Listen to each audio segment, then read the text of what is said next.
ZANU-PF is on the verge of renewal. Uganda are crossing the red line that brings inevitable downfall. Zarapina mashikobda tokapana pana makomichi achia pangwana achiti my citizens in Zimbabwe nema activists they must not panic.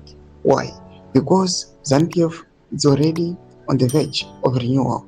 Pangwa ino achiti ZANU-PF pangwa ino it has already crossed the red line and pangwa ino its downfall is now imminent. Don't subscribe or like on the bell icon.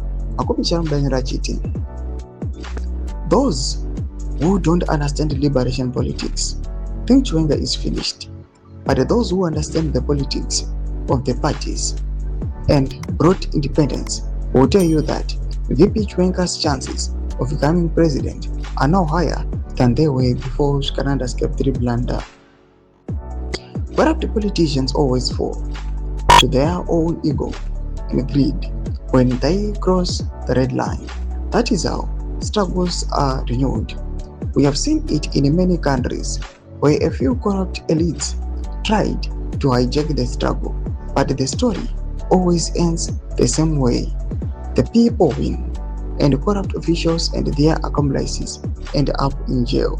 Doma developments are pangwa ine achipiwa sema warnings abakunesu gananda pamwechete nokuya achiudza ma-activist magremike Zimbabwe kuti they must not give up noda kuti zvikananda panguva ino zvakutosvika ku dead end. Ma-developments ari kuda panguva ino ari kunokonzera zviri kumira zvakanaka as ZANU-PF panguva ino yatokona this week inogona kuva the last and final week as it is going to finalize now the constitutional amendments, but panguva ino at the same time tikuona kuti pane macause ari kuya panguva ino achinzi VP Kosano Chiwenga panguva ino machances avo ekuya overcome zvikananda they are now growing very high. In the comment section, medu zafungira enyi vari kudipa pamusoro pechitiko ichi. So subscribe or like pachana tonga bell icon.